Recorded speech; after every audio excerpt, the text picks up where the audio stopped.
Oregon Volunteer Cavalry, had arrived in a tailor-made uniform, towing a collection of 50-odd recruits dredged up in the coastal towns.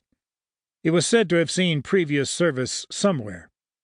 The sergeant often wondered about this, but out here in Oregon, with the Snake and Cayuse tribes growing meaner than a summer cold, and all the regular troops fighting in the South, the state was granting commissions to anyone who owned a uniform, spoke a little English, and would pay the debts of the outfit he wanted to command.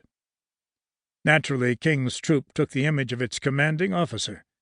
It was the out-yawningest, out-scratchingest, most homesick, least promising gang of recruits the sergeant had ever trained. In 3 months, he had succeeded in teaching them part of the manual of arms and the general orders up to number 3. But that was the result of having a shiftless commanding officer whose conception of Indian fighting was to lock himself in his office and build ship models. And while he fashioned his little stern-wheelers, the Snakes were proving up on their ancestral claim to eastern Oregon, and in cabins where no lamp could risk being lit. Farmers and ranchers were molding ball lead in bitter anticipation of having a bullet or two left for a hydraulic miner, if they survived the next Indian raid. "All right," said Sergeant Forson briskly. "It's your post, soldier." "Say, thanks a lot," the sentry said, grinning widely. Forson glanced sharply at him. He saw the face of a creature he had never met in this war before King crossed a civilian with a soldier and got a homesick trooper.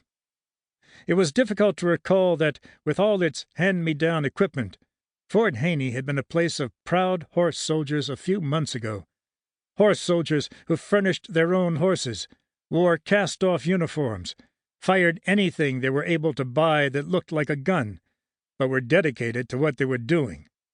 They fought nagging little engagements with the Snakes and Cayuses and buried their dead hastily under small white crosses inscribed, "Awaiting the last reveille."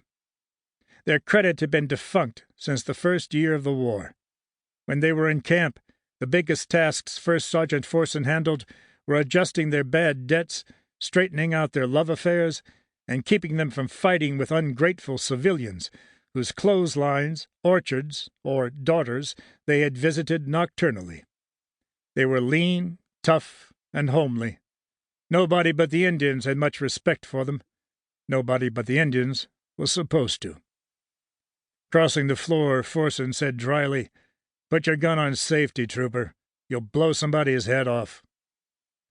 Outside, with the freshness of the late summer evening against his face, he descended the lurching stairs and started up the street. The small gray barracks at either side were plain, each with a soot-streaked chimney and a mossy shake roof. The post would accommodate about 200 men, and the 57 volunteers now stationed here were insufficient even to keep the weeds down on the parade ground. As he paced up the street, Forson glanced at his pocket watch. At once his stride quickened. Time to take a special detail down to Canyon City, 2 miles away. He was 10 minutes late, and even in this post, haunted by ghosts who whispered wistfully of spit and polish, he tried to be punctual. Time for this and time for that, time for everything but loneliness. A codified system of life in which a man with something to forget had only one time of day in which to remember it. Those 5 minutes between sprawling exhausted on his blankets and falling asleep. And if a bullet or an arrow found him and he fell asleep forever, even that might be welcome. It was why Forson had joined up. He had been a rancher before he enlisted, but as the war continued, the Indians made it increasingly hard to ranch in the high, dry country of eastern Oregon. Suddenly, in the midst of the struggle, Forson's wife died, and all at once there was no reason for him to stick it out. Little reason for anything.